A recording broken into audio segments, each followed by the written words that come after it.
Good evening, all of you. Myself, Dr. Sandeep Kumar, Assistant Professor, Amity University, Gwalior, Madhya Pradesh.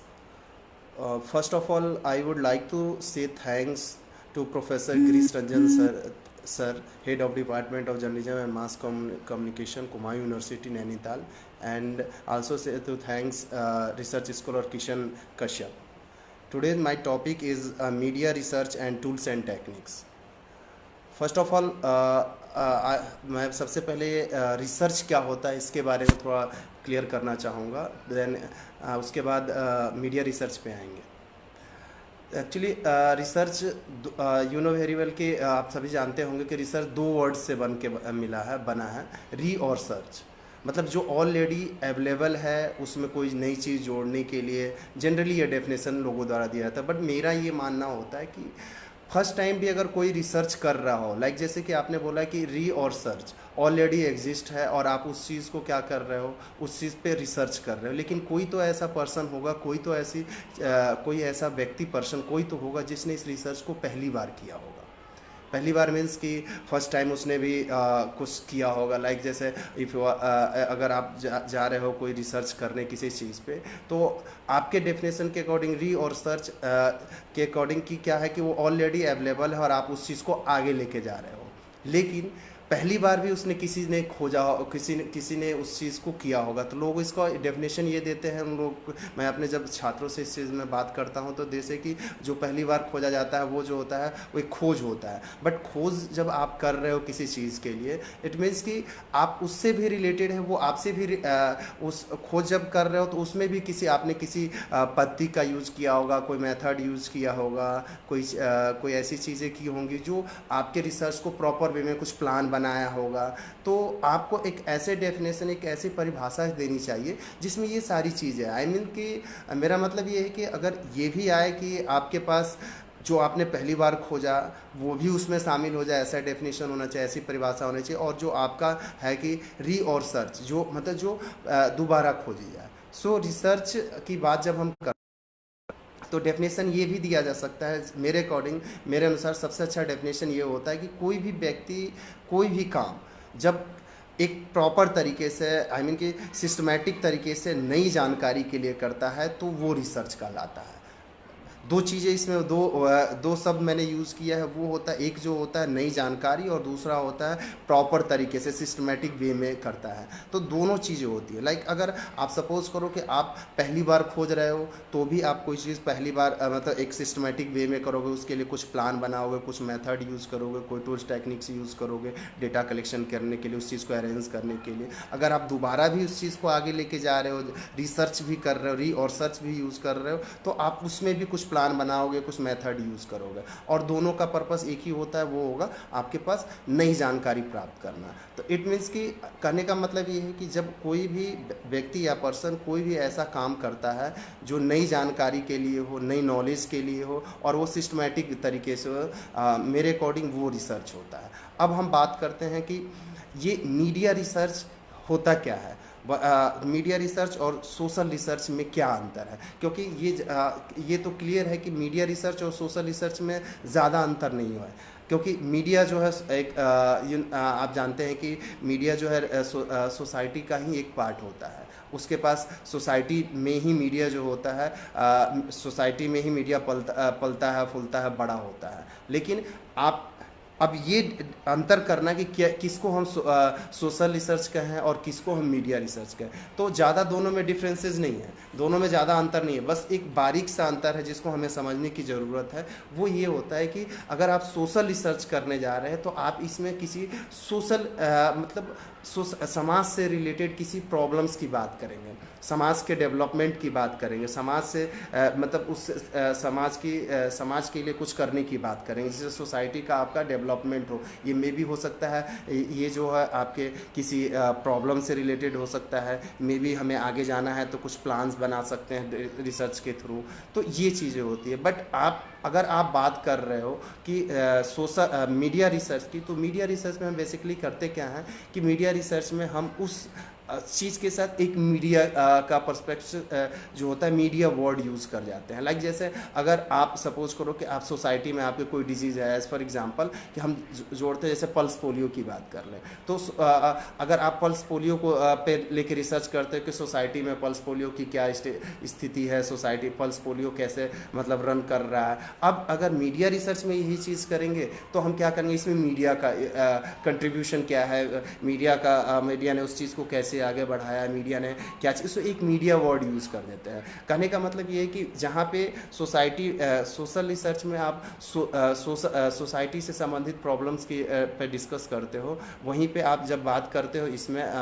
Media research की बात करते हो तो same ही होता है कि, लेकिन बट इसमें हम मीडिया की बात करते हैं, मीडिया के डिफरेंट जो अलग अलग पहलू होते हैं उस पर हम डिस्कस करने की कोशिश करते हैं, उस पर हम कुछ नई चीज़ें जोड़ने की कोशिश करते हैं। ये बेसिक डिफरेंस होता है। बाकी हम सभी जानते हैं कि जैसा मीडिया होता है, जैसा सोसाइटी होगा वैसा मीडिया अपनी एक्टिविटीज़ करेगी, अपनी सारी चीज़ें करेगी। तो ये बेसिक डिफरेंस होता है। लाइक अब सबसे बड़ी एक समस्या होती है कि जब कोई रिसर्च स्कॉलर जो होता है अगर टॉपिक कोई रिसर्च प्रॉब्लम चूज़ करता है, रिसर्च प्रॉब्लम लेता है, तो अब उसके साथ समस्या ये होती है कि जब टॉपिक आप चूज़ कर रहे हो तो आपको क्या केयर करना चाहिए कि ताकि हमारा जो टॉपिक है उसका रिलेवेंट भी बना रहा है। लेकिन सबसे पहले मैं आपको एक ऐड रिसर्च के बारे में एक ऐड बताना चाहूँगा। बहुत साल पहले जब हम लोग छोटे थे तो एक ऐड देखते थे, मैं उस चीज़ को ज़रूर बच्चों के साथ शेयर करता हूँ कि आपके पास क्या होता है। एक ऐड आता था बचपन में दूरदर्शन पे, काफ़ी कॉमेडियन ऐड था लेकिन सोशल अवेयरनेस के ऐड विज्ञापन था वो। उसमें बोला जाता था कि सुनी सुनाई बातों पर विश्वास न करें, अफवाह फैलाने वाले देश के दुश्मन होते हैं। ठीक है, ये एक विज्ञापन आता था। आई थिंक कि अगर इसको देखा जाए, अगर रिसर्च से जोड़ा जाए तो काफ़ी चीज़ें इसमें आपको दिखेंगी, क्योंकि रिसर्च भी सेम चीज़ होता है। रिसर्च में देखा जाए ये एडवर्टीजमेंट से रिलेटेड है, आई नो, मैं जानता हूँ, लेकिन अब इसमें अगर आप इसको मीडिया से जोड़ोगे तो आप देखोगे कि मीडिया जो होता है, सॉरी रिसर्च जो होता है, आप सेम चीज़ें होती है। रिसर्च में आप क्या करोगे, रिसर्च में आपके पास चांस होता है कि आप कोई भी ऐसी चीज़ें सुनी सुनाई हो जिसका आपके पास फैक्ट फाइंडिंग ना हो, डेटा ना हो, आप उसका यूज़ ना करें। ये आपके रिसर्च के लिए, आपके रिसर्च की ऑब्जेक्टिविटी पे क्वेश्चन मार्क क्रिएट करेगा। मे भी हो सकता है कि आपका जो आप जो रिसर्च कर रहे हो उसमें आपने किसी आपके पास कोई फैक्ट फाइंडिंग नहीं है, कोई ऐसी डेटा नहीं है जिसका एविडेंस आपके पास सबूत नहीं है, तो आपके लिए एक प्रॉब्लम क्रिएट हो सकता है, आगे भी आपके लिए प्रॉब्लम क्रिएट करेगा। सो आप जब भी रिसर्च करो, आइदर आप कोई भी रिसर्च करते हो, सोशल रिसर्च करते हो, मीडिया रिसर्च करते हो, कोई भी रिसर्च करो, लिटरेचर पे बेस्ड रिसर्च करो, कोई भी आप रिसर्च करते हो, तो आपके लिए आपकी ये रिस्पॉन्सिबिलिटी होती है कि आप जो फैक्ट है, जो रियलिटी है, उस चीज़ को सामने लाओ। और इसके लिए आपको एक प्लान बनाना होता है, रिसर्च डिज़ाइन क्रिएट करनी होगी, आपके पास जो डेटा होगा वो सारी चीज़ें आपको कलेक्ट करनी होगी, आपको फील्ड में जाना होगा, डिफरेंट टाइप के ऑब्जर्वेशन मेथड यूज़ करने होंगे, मतलब डिफरेंट टाइप के मेथड यूज़ करने होंगे, डिफरेंट टाइप के टूल, ताकि आपके पास जो आपका फैक्ट फाइंडिंग है, जो आपका मतलब एक्यूरेट चीज़ें हैं, एक्यूरेट डाटा है, वो आपके पास आ जाए। तो आप जब रिसर्च करने जा रहे हो आजकल, if you are talking about, अगर आप बात करते हो पीएचडी के रिगार्डिंग या फिर एमफिल के रिगार्डिंग या फिर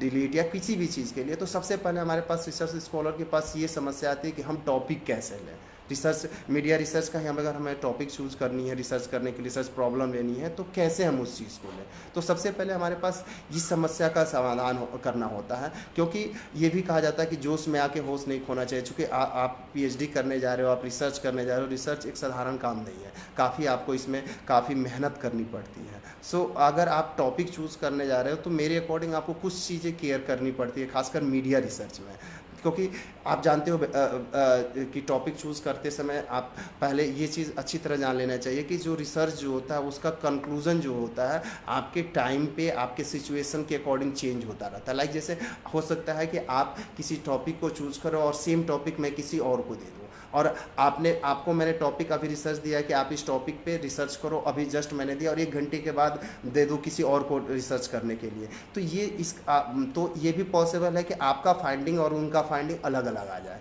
क्योंकि ये टाइम गैप हो गया, हो सकता है मे बी मैंने उनके टाइम में जो उनको प्रॉब्लम रिसर्च प्रॉब्लम दिया रिसर्च करने के लिए, उसका सिचुएशन कुछ अलग हो, उस समय टाइमिंग कुछ और हो, और आपको जो दिया उसका, तो सिचुएशन और टाइमिंग जो होता है आपके रिसर्च के जो रिसर्च का जो ऑब्जेक्टिविटी होता है उसको सबसे ज़्यादा इफेक्ट करता है। वो आपका कंक्लूजन और उनका कंक्लूजन अलग हो सकता है। सो जब भी आप रिसर्च का टॉपिक चूज करें तो मेरे अकॉर्डिंग आपको कुछ चीज़ें केयर करनी पड़ती है। पहली जो होती है, रिसर्च जब टॉपिक चूज़ कर रहे हो तो सबसे पहले ये देखना होता है, खासकर मैं ये बात कर रहा हूँ कि आप एमफिल कर रहे हो, पीएचडी कर रहे हो, या फिर कोई भी मीडिया रिसर्च कर रहे हो, तो ये चीज़ें आपको ड्यूरिंग जो टॉपिक आपका जब आरडीसी होती है तब भी ये चीज़ें जो मैं अभी बताने वाला, दो चीज़ें ऐसी होती है जो उस समय भी फेस करनी होती है आपको, और जब आप सबमिट करोगे तब भी फेस करनी होती है। ये क्वेश्चन आपसे पूछा जाएगा, आपके आरडीसी में भी पूछा जाता है, और आपके जब फाइनल सबमिशन कर रहे हो तब भी पूछा जाता है। ये जो फर्स्ट पॉइंट होता है कि आप जो रिसर्च कर रहे हो, इस रिसर्च में आप नया क्या चीज़ कर रहे हो, मे भी हो सकता है नया क्या चीज़ कर रहे हो, और इसमें आप अपनी तरफ से कुछ नया जो करने वाले उसको आपको डिफाइन करना होता है कि आपके हो सकता है उस टॉपिक पे और भी किसी ने रिसर्च किया हो, तो आप इसमें नया क्या करके देने वाले हो। और दूसरी चीज़ें जो होती, तो जब भी आप टॉपिक को सिलेक्ट करें तो पहले रिव्यू ऑफ लिटरेचर, मतलब साहित्यिक पुनरावलोकन जिसको बोलते हैं, साहित्य पुनरावलोकन, उसको अच्छी तरह कर लें। जो जिस आपका इंटरेस्ट हो, जिस भी टॉपिक में, इंटरेस्ट भी इंपॉर्टेंट रखता है कि आपका इंटरेस्ट होना चाहिए, आप जिस टॉपिक पे रिसर्च करने जा रहे हैं, जिसके लिए मीडिया रिसर्च के लिए जो भी टॉपिक आपने चूज़ किया वो भी आपके लिए इम्पॉर्टेंट होता है। बिकॉज क्या होता है कि अगर आपका इंटरेस्ट नहीं होगा तो आप उसमें, ये ह्यूमन नेचर होता है कि 100% आप नहीं दे पाओगे। रिसर्च तो करोगे लेकिन एक आप 100% अपने जो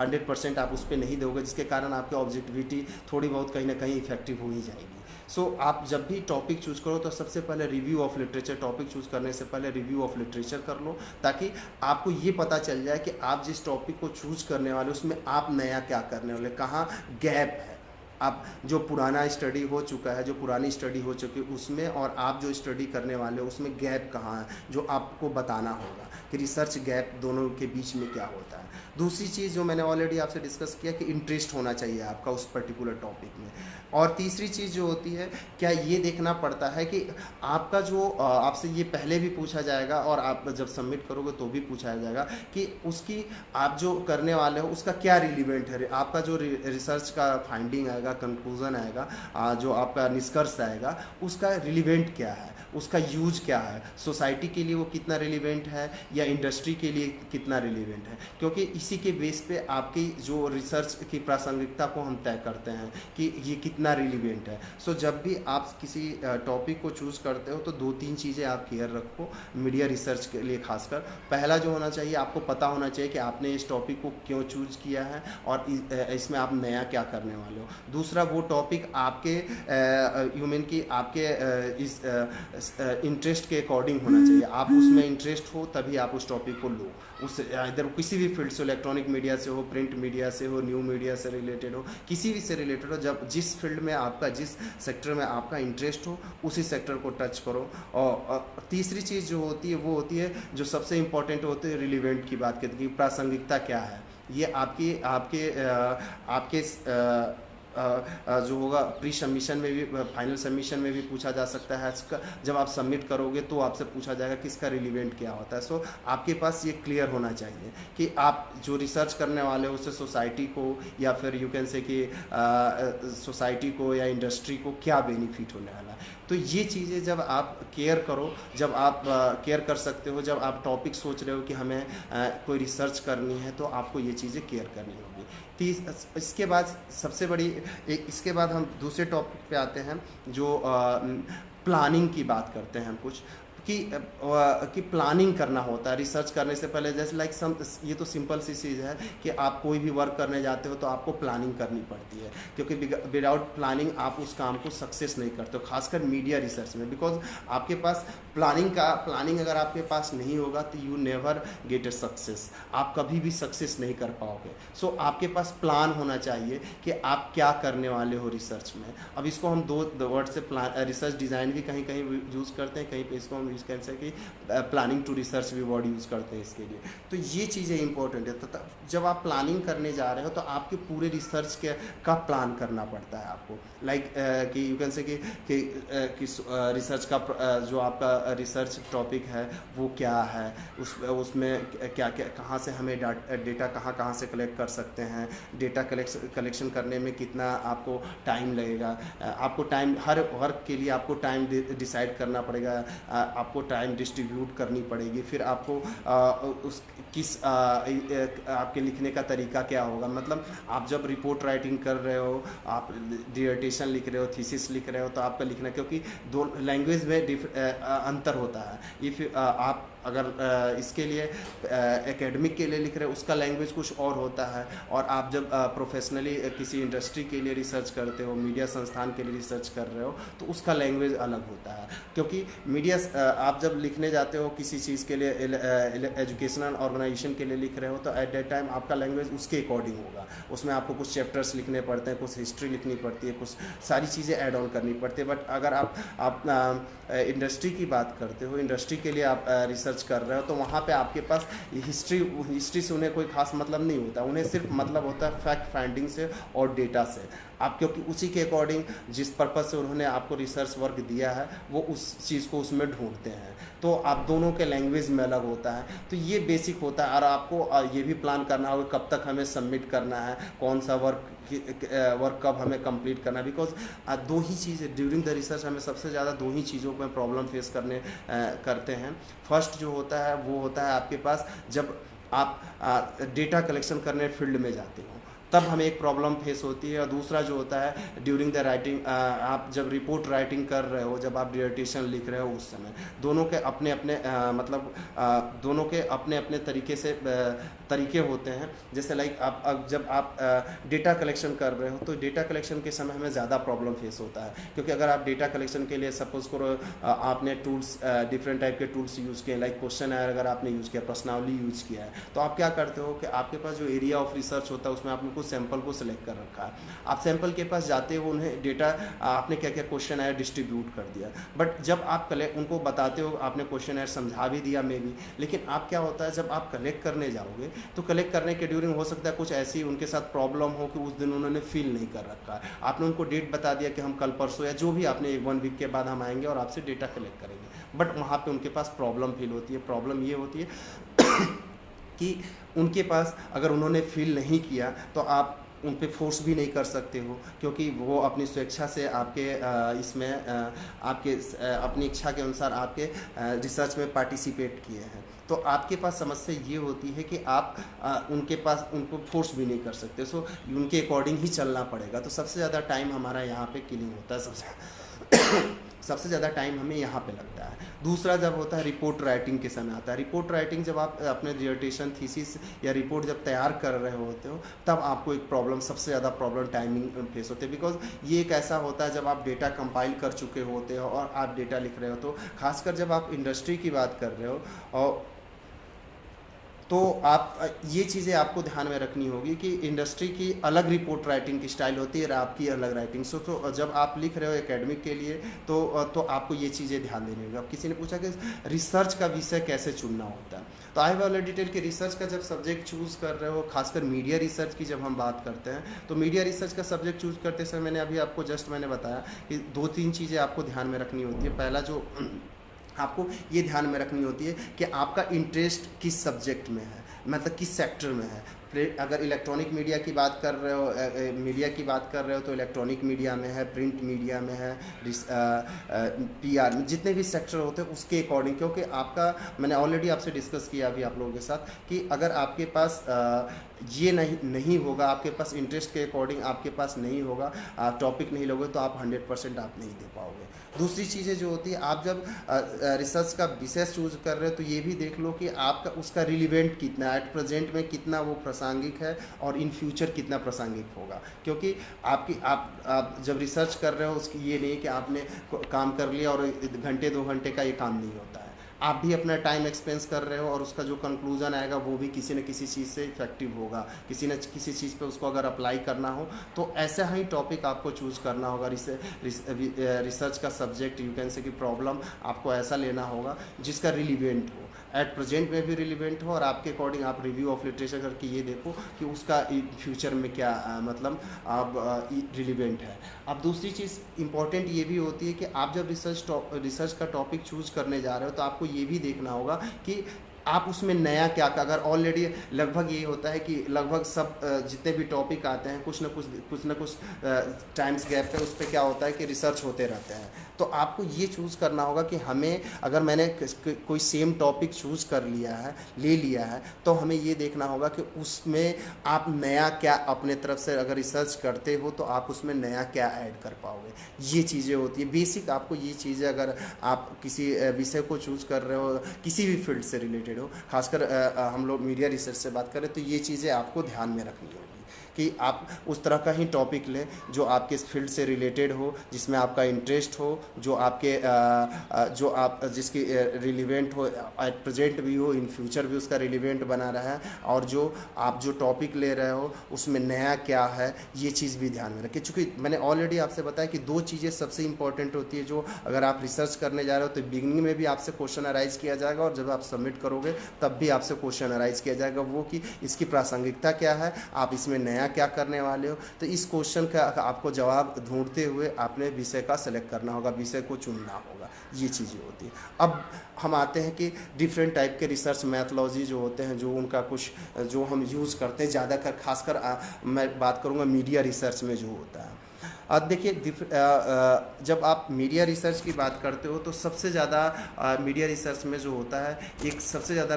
जो टॉपिक होता है वो होता है ऑब्जर्वेशन, जिसको हिंदी में अवलोकन कहते हैं। अवलोकन जो होता है सबसे ज़्यादा इंपॉर्टेंट होता है। ऑब्जर्वेशन मेथड जो होता है सबसे ज़्यादा ऑब्जर्वेशन मेथड है। और अगर आप ऑब्जर्वेशन मेथड में सबसे बड़ा ऑब्जर्वेशन मेथड का सबसे बड़ी खासियत ये होती है कि आपके ऑब्जेक्टिविटी पे कोई क्वेश्चन मार्क नहीं उठता है जल्दी, क्योंकि इसमें ये होता है कि ऑब्जर्वेशन मेथड में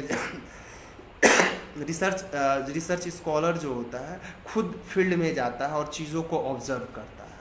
अब क्या होता है कि खासकर मीडिया फील्ड की जब बात कर लें तो आपको इसमें रिसर्च स्कॉलर को खुद फील्ड में जाना होगा, अपने एरिया ऑफ रिसर्च में जाना होगा, और एरिया ऑफ रिसर्च में जब आप जाते हो तो आपको खुद उसमें पार्टिसिपेट करना होगा, आपको खुद ये चीज़ें ऑब्जर्व करनी होगी अकॉर्डिंग टू आपके अपने मतलब यू कैन से कि हाइपोथेसिस के अकॉर्डिंग, ऑब्जेक्टिविटी के अकॉर्डिंग उस चीज़ को ऑब्जर्व करना होगा, और उससे आपको जो डेटा है उससे कलेक्ट करना होगा। ये सबसे बेस्ट मेथड मैं मानता हूँ कि ऑब्जर्वेशन मेथड जो होता है सबसे बेस्ट मेथड होता है। लेकिन इसके अलावा भी हम कुछ मेथड यूज़ करते हैं जो अलग अलग ड्यूरिंग हम यूज़ करते हैं। लाइक जैसे दूसरा जो होता है मेथड जो होता है केस स्टडी मेथड होता है, पत्ती होता है। उसके बाद आपके पास इंटरव्यू मेथड होता है, इंटरव्यू मेथड यूज़ करते हैं। फिर हम कंटेंट एनालिसिस मेथड यूज़ करते हैं जिसको अंतःवस्तु विश्लेषण बोला जाता है, वो मेथड यूज़ करते हैं। फिर हम आपके पास फिर आपके पास इन सारे मेथड के अलावा कुछ हम टूल्स भी यूज़ करते हैं, खासकर जो होता है हम क्वेश्चनर यूज़ करते हैं। और मीडिया रिसर्च की जब बात करें तो क्वेश्चनर जो एज अ टूल जब हम यूज़ कर रहे होते हैं तो क्वेश्चनर हम ज़्यादातर यूज़ करते हैं मिक्स क्वेश्चनर होता है। तो इससे पहले हमको ये जानना होगा कि आखिर में क्वेश्चनर होता क्या है। क्वेश्चनर बेसिकली क्या होता है, एक प्रश्न जो अनेक मतलब प्रश्नों का एक समूह होता है, प्रश्नों का समूह मतलब, और ये प्रश्न जो होते हैं आपके हाइपोथेसिस और रिसर्च के ऑब्जेक्टिविटी पे बेस्ड होते हैं, उन्हीं के को ध्यान में रखकर आप बनाते हो। क्योंकि जब आप क्वेश्चनर डिस्ट्रीब्यूट करते हो उससे जो डेटा होता है उसके थ्रू आपको क्या प्रूफ करना था, आपकी जो हाइपोथेसिस होती है, जो हाइपोथेसिस आपने बनाया जिसको परिकल्पना या उपकल्पना बोला जाता है हिंदी में, उस चीज़ को प्रूफ करनी होती है। और ये तभी प्रूफ होगा जब आप उससे रिलेटेड डेटा कलेक्ट करोगे। आप में भी हो सकता है कि जब आप डेटा कलेक्ट कर रहे हो आपके पास जो डेटा आया वो 100% आपका डेटा सही, आपके हाइपोथेसिस को 100% सही भी कर दे और 100% गलत भी कर सकता है। लेकिन बेसिकली ये होता है कि आप अपने ड्यूरिंग द रिसर्च पीरियड जो भी होता है, वो 1 ईयर का हो, 4 ईयर का हो, 6 ईयर का, 8 ईयर्स का, जितने ईयर्स का भी होता है, आप सिर्फ अपने जो आपका अजम्पशन होता है उस चीज़ को प्रूफ करना होता है आपको थ्रू और इसके लिए हम क्वेश्चन यूज़ करते हैं, समटाइम्स हम क्या करते हैं लोगों का इंटरव्यू भी लेते हैं। लेकिन जो भी आप कर रहे हो, जो भी टूल्स टेक्निक्स यूज़ कर रहे हो, आपको ये टूल्स टेक्निक डेवलप करने के लिए आपके पास आपका हाइपोथेसिस होना चाहिए, क्लियर होना चाहिए, ऑब्जेक्टिविटी क्लियर होना चाहिए। अब यहाँ क्वेश्चन ये अराइज होता है कि ये हाइपोथेसिस होता क्या है। जनरली जब क्लास में हम होते हैं तो हमसे बच्चे यही क्वेश्चन अराइज करते हैं कि हाइपोथेसिस होता क्या है। देखिए, हाइपोथेसिस बेसिकली क्या होता है, एक प्री अजम्पशन होता है, आपके रिजल्ट का एक अजम्पशन होता है। जो आप क्या करते हो, आप अपने रिजल्ट आप अपने जो एक आपकी संभावित कंक्लूज़न आने वाली है, जिसके आप उसको अजम कर रहे हो, परिकल्पना होती है, जो आप कल्पना कर रहे होते हो कि आपका जो रिज़ल्ट जो होगा ये आ सकता है, और आप उसी रिज़ल्ट को पूरे ड्यूरेशन में, रिसर्च के ड्यूरेशन में प्रूफ करने वाले होते हो कि मेरा जंक्शन ये था और वो सही है, मेरा जंक्शन सही है। और ये जंक्शन बेसिकली आता कहाँ से है आपके पास, ये जंक्शन आपके पास आते हैं आपके रिव्यू ऑफ लिटरेचर के थ्रू, आपके आसपास जो एक्टिविटीज़ हो रही हैं उनके थ्रू, इसके थ्रू आपके पास एक अजम्पशन, एक परिकल्पना आती है। उस परिकल्पना को आप थ्रू द ड्यूरिंग मतलब जो आपका रिसर्च का टाइम होता है, उस पूरे टाइम में उसी चीज़ को आप प्रूफ करना होता है आपको। आप इसके लिए डिफरेंट टाइप के जो आपके रिसर्च मेथड हैं, जो आपके टूल्स हैं, टेक्निक्स हैं, उसको यूज करते हो आप, और इसी के थ्रू आपका जंक्शन सही होता है। तो ये ऑब्जर्वेशन मेथड जो बेसिकली जो होता है सबसे बेस्ट मेथड होता है। इसमें इसकी भी अपनी कुछ डिमेरिट्स होते हैं, will be discuss over it, but observation method सबसे बेस्ट मेथड होता है। दूसरा मेथड जो हम यूज़ करते हैं वो होता है केस स्टडी मेथड। अब केस स्टडी मतलब अपने आप में डिफाइन कर रहा है कि केस स्टडी होता क्या है। केस स्टडी में आप नाम ही है केस और स्टडी। अब इसमें हम केस स्टडी में क्या करते हैं, एक केस स्टडी में हम ऐसे किसी घटना या किसी ऐसे विचार का, किसी के ऐसे थॉट का स्टडी करते हैं जिससे एक लार्ज नंबर ऑफ कम्युनिटी, आप कह सकते हैं कि एक समुदाय डायरेक्टली या इनडायरेक्टली पॉजिटिव या निगेटिव वे में इफेक्टिव हुआ, उससे प्रभावित हुआ हो, तो आप उसको केस स्टडी, तो उस चीज़ का हम स्टडी करते हैं। ये होता है केस स्टडी। इसमें जब आप केस स्टडी कर रहे हो तो ये ध्यान में रखना होता है कि आप दो चीज़ मैंने वर्ड यूज़ किया। पहली जो वर्ड यूज़ किया वो था कि किसी घटना की बात की मैंने, कोई ऐसा इंसिडेंट हो जिससे large number of people effective हो किसी न किसी वे में, इधर वो पॉजिटिव वे में भी हो सकते हैं, निगेटिव वे में भी हो सकते हैं, लेकिन किसी न किसी वे में भी इफेक्टिव हो। और इसी तरह आपके पास इसी तरह आपके पास सेम होता है थॉट की मैंने बात की कि केस स्टडी में हम थॉट की भी स्टडी करते हैं। लाइक जैसे आप किसी रिलीजियस गुरु की बात कर ले, कोई धार्मिक जो नेता होते हैं, धार्मिक गुरु जो होते हैं, उनके थॉट को, लाइक जैसे अब एग्जांपल होता है, जैसे हम महात्मा गांधी के विचारधाराओं पर रिसर्च करते हैं, अम्बेडकर की विचारधाराओं पर रिसर्च करते हैं, डिफरेंट टाइप के जो आते हैं, डिफरेंट टाइप के जो उनके थॉट होते हैं, उसको उसके थॉट से लोग कितना इफेक्टिव होता है। कुछ ऐसे भी होते हैं पॉजिटिव वे में होते हैं, कुछ निगेटिव, उसकी स्टडी की जाती है। तो लेकिन केस स्टडी में एक ऐसी स्टडी होती है जिसमें हम डीपली इन घटनाओं का, इन विचारों का स्टडी करने का काम करते हैं। ये होता है केसेस। इसकी भी विल बी डिस्कस कि इसकी भी कुछ मेरिट होते हैं, कुछ डिमेरिट होते हैं, लेकिन ये इम्पॉर्टेंट होता है। दूसरा होता है आपके पास वो होता है एक मेथड हम यूज़ करते हैं, इंटरव्यू मेथड। ये एक सबसे इम्पॉर्टेंट मेथड होता है और इसके अपने अलग अलग टाइप्स भी होते हैं। लाइक इंटरव्यू मेथड बेसिकली होता क्या है, आप रिसर्च के पर्पज़ से देखें तो इंटरव्यू मेथड में हम क्या करते हैं कि एक पर्सन जो होता है, जो रिसर्च स्कॉलर जो होता है, किसी ऐसे पर्सन का साक्षात्कार लेने का काम करता है, इंटरव्यू लेने का काम करता है जो पर्टिकुलर सब्जेक्ट का एक्सपर्ट ही हो। हम रिसर्च की बात कर रहे हैं, आप रिसर्च में किसी ऐसे वैसे पर्सन का इंटरव्यू नहीं ले सकते हैं। इंटरव्यू हमेशा आप रिसर्च में वैसे ही पर्सन का लेंगे जो किसी सब्जेक्ट विषय में एक्सपर्ट हो, वो उस विषय में जान सके, और उससे जो डेटा कलेक्ट होता है अब आप उस चीज़ का यूज़ करते हैं। अब क्वेश्चन ये उठता है कि अब इंटरव्यू मेथड जो होता है अलग अलग टाइप्स के रिसर्च में हम यूज़ करते हैं। लाइक जैसे होता है थ्रू आप इंटरव्यू जो होता है, एक इंटरव्यू जो हम जनरली ज़्यादा बेस्ट माना जाता है मीडिया रिसर्च में, खासकर वो इंटरव्यू इंटरव्यू होता है टाइप में, इंटरव्यू टाइप वो होता है फेस टू फेस, जिसमें इंटरव्यूअर जो होता है आमने सामने होता है। मे भी हो सकता है ये वीडियो कॉन्फ्रेंसिंग भी हो, और मे भी हो सकता है आप आमने सामने बैठ कर भी इंटरव्यू ले। इसमें सबसे बेनिफिट ये होती है सबसे बेनिफिट ऐसे इंटरव्यू मेथड का सबसे ज़्यादा बेनिफिट ये होता है कि आप इसमें फेस एक्सप्रेशन के थ्रू भी बहुत सारी चीज़ें आप जान जाते हो। लाइक सपोज करो कि आप किसी ऐसे व्यक्ति पर्सन का कोई ऐसा आपका रिसर्च टॉपिक है जिसमें किसी लीडर्स का या किसी ऐसे व्यक्ति पर्सन की बात कर रहे हो और जो कोई चीज़ छिपाना चाहता है, तो आप देखोगे आप अगर आपने उससे कुछ ऐसी वैसी चीज़ें पूछी तो उसका फेस एक्सप्रेशन, उससे रिलेटेड कुछ चीज़ें पूछ दी तो उसका फेस एक्सप्रेशन, उसका लैंग्वेज जो होता है चेंज हो जाता है। उसका फेस एक्सप्रेशन, उसकी जो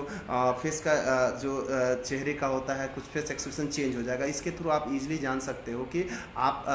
वो क्या चीज़, कुछ ऐसा तो नहीं कुछ वो चीज़ें आपसे छिपा रहा हो।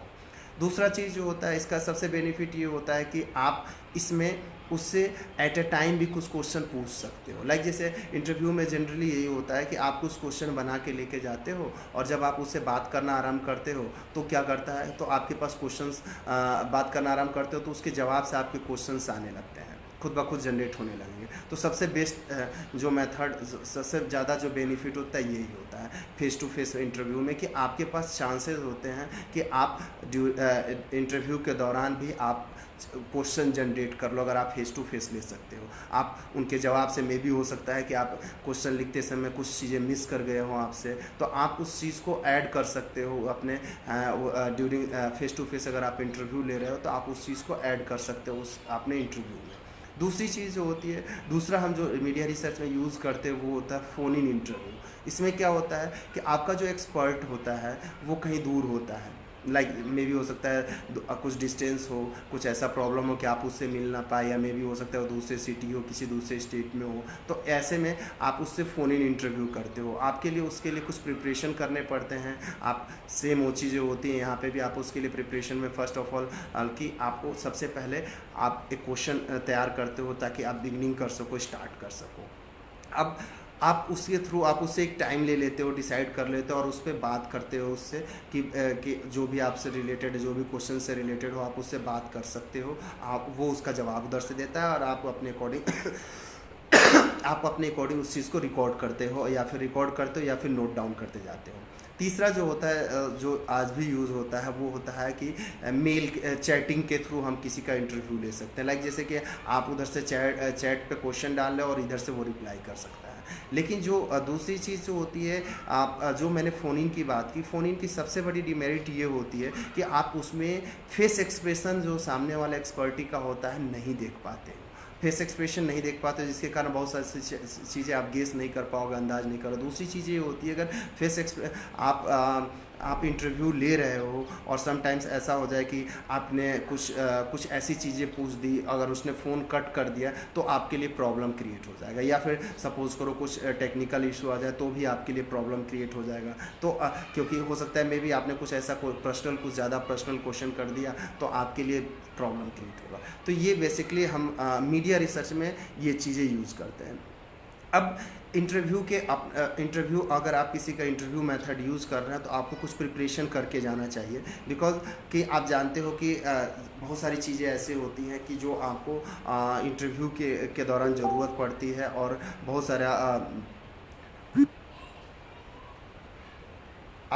सारी चीज़ें ऐसा होता है कि आप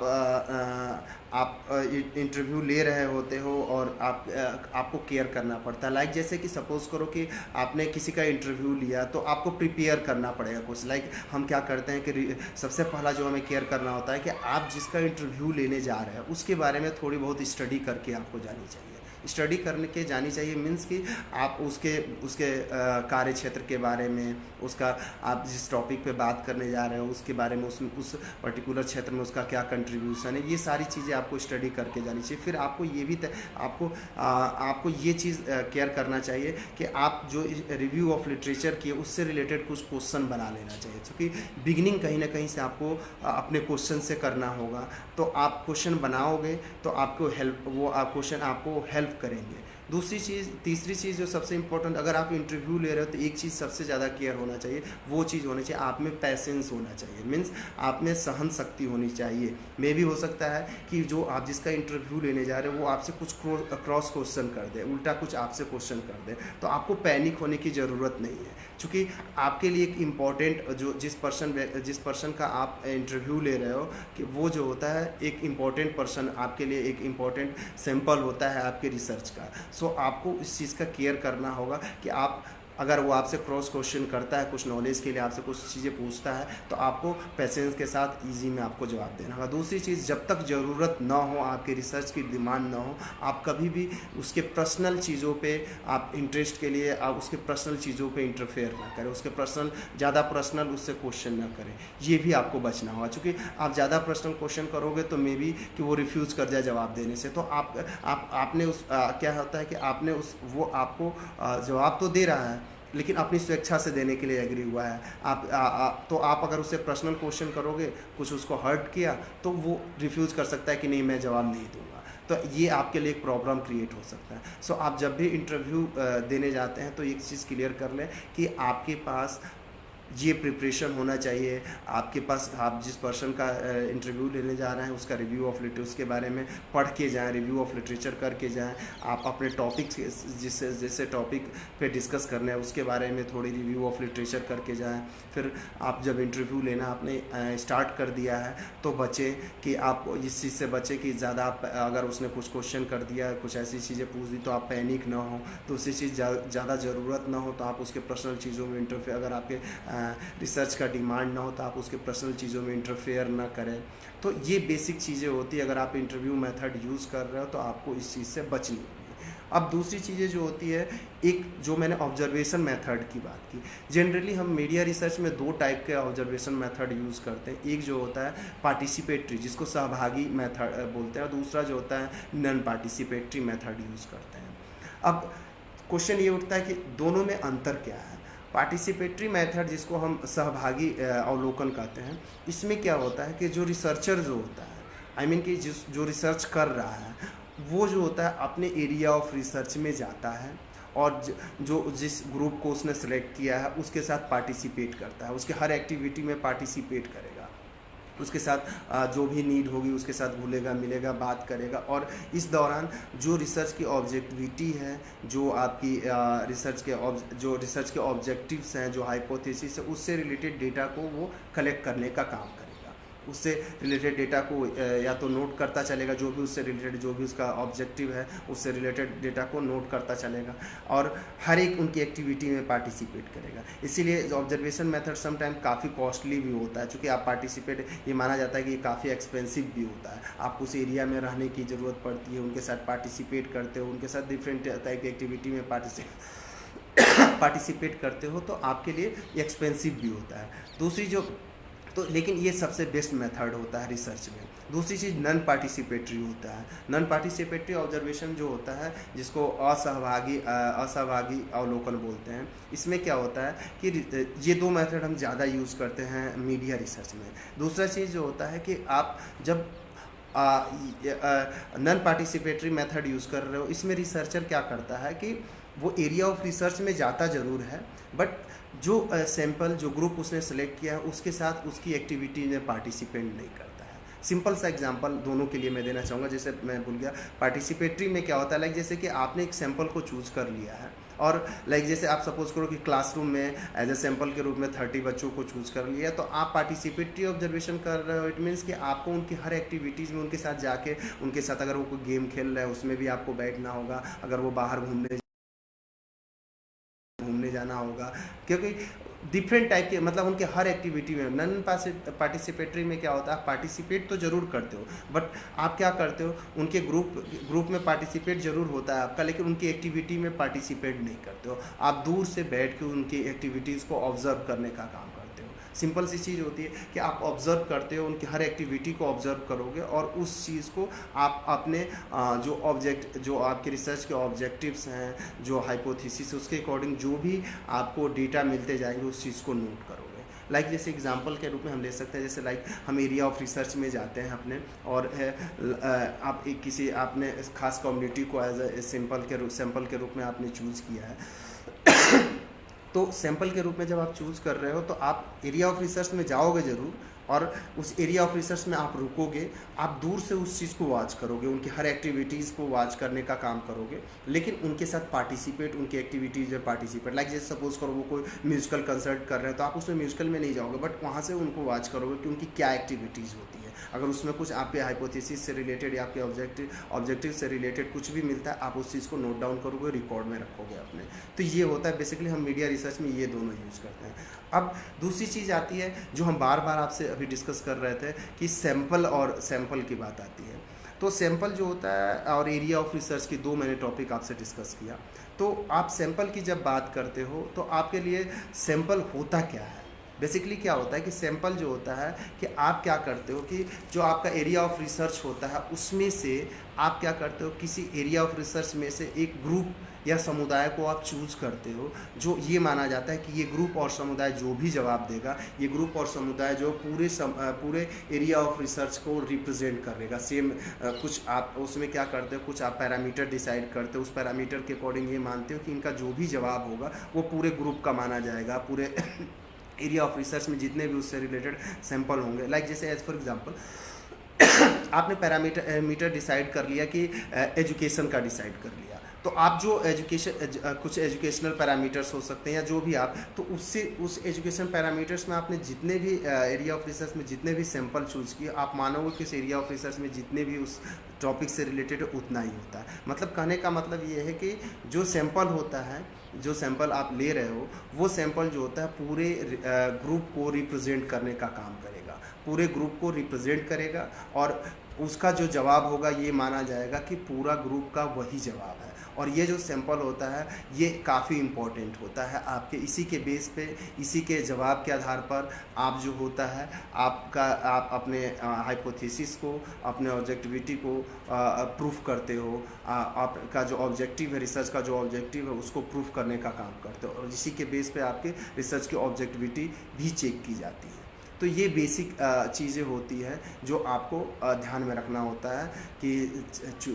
जब आप एरिया ऑफ रिसर्च में जाते हो तो सैंपल कैस। अब दूसरी चीज़ जो होती है कि एरिया ऑफ रिसर्च में हम जब जाते हैं तो हमारे पास सैंपल की समस्या आती है कि सैंपल हम ले कैसे और सैंपल को हम चूज़ कैसे। तो डिफरेंट टाइप के मीडिया रिसर्च में, खासकर मीडिया रिसर्च में काफ़ी समस्याएं होती है, बिकॉज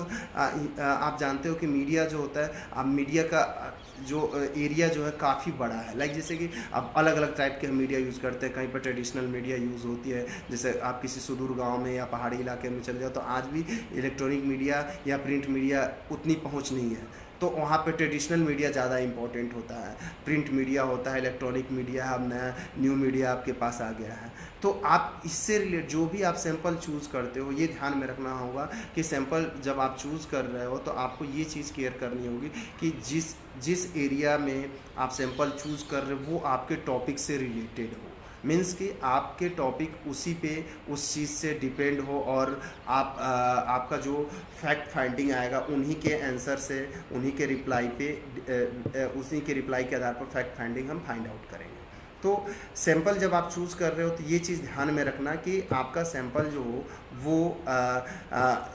आपके टॉपिक से रिलेवेंट हो, उससे संबंधित हो, और आपके टॉपिक से उसका जो आंसर होगा, क्योंकि वो उसका जो भी आंसर होगा वो आपके टॉपिक को प्रभावित करेगा, आपके रिजल्ट को प्रभावित करेगा। तो ये बेसिक चीज़ें आपको ध्यान में रखनी पड़ती है। और एरिया ऑफ रिसर्च में भी सेम चीज़ें होती है। जब आप एरिया ऑफ रिसर्च सेलेक्ट कर रहे हो तो आपको देखना चाहिए, लेकिन एक चीज़ और केयर करनी पड़ती है। एरिया ऑफ रिसर्च की बात कर ले सैंपल कि आपकी जो टाइमिंग, रिसर्च की जो टाइमिंग होती है वो सबसे इम्पॉर्टेंट होती है इन चीज़ को चूज़ करने में। आपको कभी भी एरिया ऑफ रिसर्च या सैंपल साइज़ इतना बड़ा नहीं रखना चाहिए जो आपने टाइम रिसर्च डिज़ाइन के ड्यूरिंग जो टाइम दिया है उसमें आप डेटा कलेक्ट ना कर पाओ, और उससे जो आपको आंसर मिले, जो जवाब मिले, वो आपके लिए आई मीन कि उससे जो जवाब आपके पास आ रहा है उसको एनालाइज करने में ही ज़्यादा टाइम लग जाए। सो जब भी आप एरिया ऑफ रिसर्च या सैंपल सेलेक्ट करो तो आप ये केयर करो कि आपका जो ड्यूरेशन है, जो टाइम का ड्यूरेशन डिसाइड किया गया है रिसर्च के लिए जो टाइम ड्यूरेशन डिसाइड किया गया है उस ऐसा ही सैंपल लेना है जो आप उस ड्यूरेशन में डेटा कलेक्ट कर सको और उसको आप विश्लेषित कर सको उस डेटा को, क्योंकि मैंने पहले ही बताया कि रिसर्च के लिए आपको ज़्यादा टाइम एक्सपेंस करना पड़ता है। इसमें रिसर्च में आपके पास डिफरेंट टाइप के काम होते हैं, तो आपको ये चीज़ें केयर करनी पड़ती है। तो एरिया ऑफ रिसर्च में तो ये बेसिक चीज़ें हुई जो मीडिया रिसर्च में आपके काम आती हैं।